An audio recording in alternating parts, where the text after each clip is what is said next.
Friends எல்லாருக்கும் வணக்கம். இன்றைக்கி வந்து காலையிலேயே வீடியோ எதுக்குன்னு பார்த்தீங்கன்னா கஷாயம் போடுறாங்க எங்கள் அத்தை. சரி அது ஒரு வீடியோ எடுக்கலாம் அப்படின்றதுக்காக தான் காலையிலே இந்த வீடியோ. இப்போ கொரோனா வந்து ரொம்ப சிவியராக போயிட்டுருக்கு. எப்படி நம்ம பாதுகாத்துக்கிறோம் அதுதான் ரொம்ப முக்கியம். நம்ம வந்து அடுத்தவங்கள தப்பு சொல்ல முடியாது. நம்ம சேஃப்டியாக இருக்கணும். முடிஞ்ச அளவுக்கு வெளியே யாரும் போகாதீங்க. அப்படியே ரொம்ப அத்தியாவசியம் போய் தான் ஆகணுன்ற சுச்சுவேஷனில் நல்லா மாஸ்க் போட்டுட்டு போங்க. வந்த உடனே சோப் போட்டு நல்லா கையை வாஷ் பண்ணிவிடுங்க. அந்த மாதிரி ரொம்ப சேஃப்டியாக நம்ம பார்த்துக்கணும். அப்படியே கொரோனா இன்கேஸ் இருந்தால் கூட பயப்படாதீங்க. பயம் இல்லாமல் கொரோனாவை எதிர்கொள்ள கற்றுக்கோங்க. வேறு ஒன்றும் இல்லை.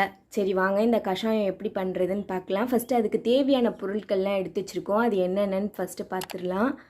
இது வந்து பப்பாளி இலை.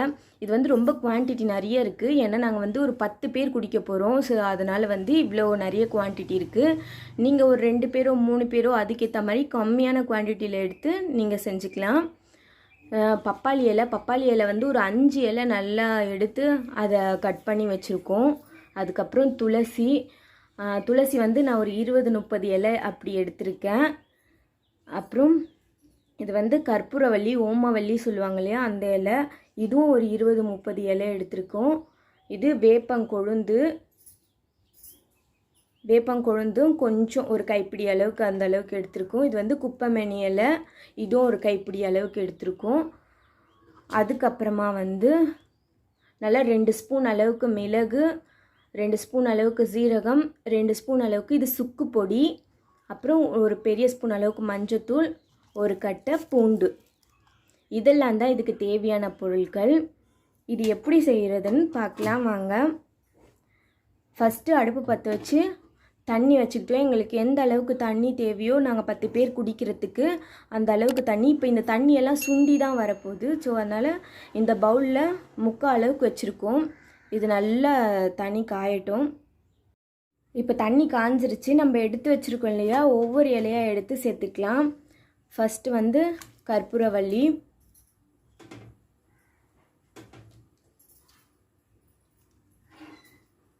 கண்டிப்பாக நம்ம வீட்டில் துளசி கற்பூரவள்ளி எல்லாம் வளர்க்குறது ரொம்ப நல்லது. இதோ பாருங்கள், இப்போ இந்த மாதிரி சுச்சுவேஷனில் நம்ம வீட்டில் இருந்தே இதெல்லாம் எடுத்து நம்ம கஷாயம் காசி குடிக்கலாம். இந்த கஷாயம் வந்து வீக்லி ஒன்ஸ் வந்து செஞ்சு கொடுத்துருவாங்க. இது வாரத்தில் ஒரு நாள் இந்த கஷாயம், இன்னொரு நாள் வேறு கஷாயம். அந்த மாதிரி ஒரு நாளைக்கு நாங்கள் ஒரு கஷாயம் மாற்றி குடிப்போம். வேணும்னா நான் அந்த வீடியோஸ் கூட போடுறேன். இப்போ இன்றைக்கி இந்த கஷாயம். இப்போ நம்ம வந்து கற்பூரவள்ளி, துளசி, வேப்ப இலை, குப்பைமணி இலை போட்டுட்டோம். இப்போ அடுத்தது பப்பாளி இலை. இப்போ இந்த இலையெல்லாம் நல்லா சேர்த்துக்கலாம். இப்போ இந்த இலையிலேருந்து எசன்ஸ்லாம் வந்து நல்லா அந்த தண்ணியில் இறங்கணும். அதனால் நல்லா கொதிக்கட்டும் இலை. அதுக்குள்ளே வந்து அந்த கொதிக்கிற டைமில் நம்ம இங்கே மிளகு சீரகம் எடுத்து வச்சுருக்கோம் இல்லையா, இதை ஒன்றும் பாதியமாக அம்மிக்கல்லில் போட்டு நசுக்கி எடுத்துடலாம். ரொம்ப ஃபைன் பவுடர்லாம் கிடையாது, ஒன்றும் பாதியமாக நசுக்கிக்கலாம். ஓகே, எல்லாம் கொதிக்கிற நேரத்தில் நம்ம மிளகு, சீரகம், பூண்டு எல்லாம் ஒரு உரல் கல்லில் வச்சு நல்லா ஒன்றும் பாதியமாக நுணுக்கி கொண்டு வந்தாச்சு. இப்போ என்கிட்ட வந்து இந்த மொத்த இலையும் இல்லை, இதில் ஒரு 2 இலை தான் இருக்குது, ஒரு ஓமவல்லி தான் இருக்குது, துளசி தான் இருக்குது, மற்ற இலை இல்லை அப்படின்னா பரவாயில்ல. நீங்கள் இது எல்லா இலையும் போட்டு தான் செய்யணுமான்னு கேட்டால் இல்லை. நம்மக்கிட்ட என்ன இலை கிடைக்குதோ நம்ம அது மட்டும் வச்சு செஞ்சால் போதும். இப்போ மற்ற எல்லாம் இலை கிடைக்கிற வரைக்கும் நம்ம வெயிட் பண்ண முடியாது இல்லையா. இப்போ ஒரு ஓமவல்லி கிடைக்குது, துளசி கிடைக்குதுன்னா அதை மட்டும் போட்டு செய்யுங்க. இல்லை ஒரு வேப்பிலை கிடைக்குது, குப்பைமேனி, ஓம இலை கிடைக்குதுன்னா அதை மட்டும் போட்டு செய்யுங்க. பப்பாளி இலை கிடைக்குதுன்னா பப்பாளி இலையை போட்டு செய்யுங்க. உங்ககிட்ட என்ன கிடைக்குதோ அதை வச்சு போட்டு செய்யுங்க. இலை பாருங்கள் நல்லா கலர் மாறிடுச்சு, அதோட எசன்ஸ்லாம் நல்லா இறங்கிடுச்சு. இப்போ இந்த ஸ்டேஜில் மற்ற பொருள்லாம் வச்சுருக்கோம் இல்லையா, அதுவும் சேர்த்துக்கலாம். ஒரு கட்டை அளவுக்கு பூண்டு,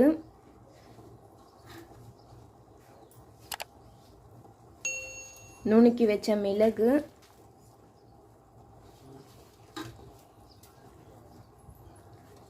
சீரகம்,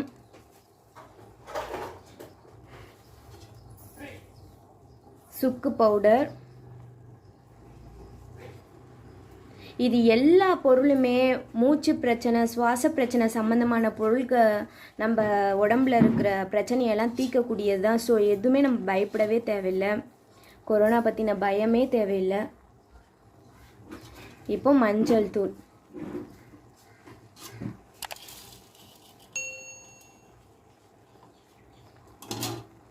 இதில் இருக்கிற எசன்ஸும் நல்லா இறங்கட்டும். பூண்டு, மிளகு, சீரகம் இதோட எசன்ஸும் நல்லா இறங்கட்டும். இன்னும் கொஞ்சம் கொதிக்க விடலாம். நல்லா கொதித்து தண்ணியெல்லாம் கொஞ்சம் சுண்டி வரட்டும், அப்புறம் பார்க்கலாம். ஓகே, கஷாயம் வந்து நல்லா கொதித்து சுண்டியாச்சு. இந்த ஸ்டேஜில் அடுப்பை ஆஃப் பண்ணிடலாம். அடுப்பை ஆஃப் பண்ணிவிட்டு இப்போ இதை லைட்டாக ஆற வச்சுட்டு அப்புறம் குடிக்கலாம்.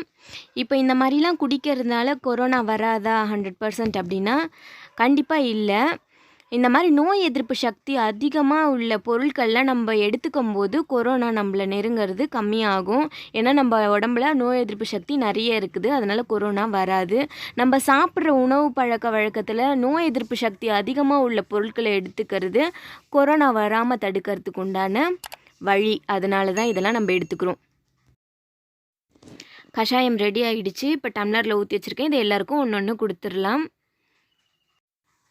அடுத்த ஒரு வீடியோவில் சந்திப்போம். பாய்.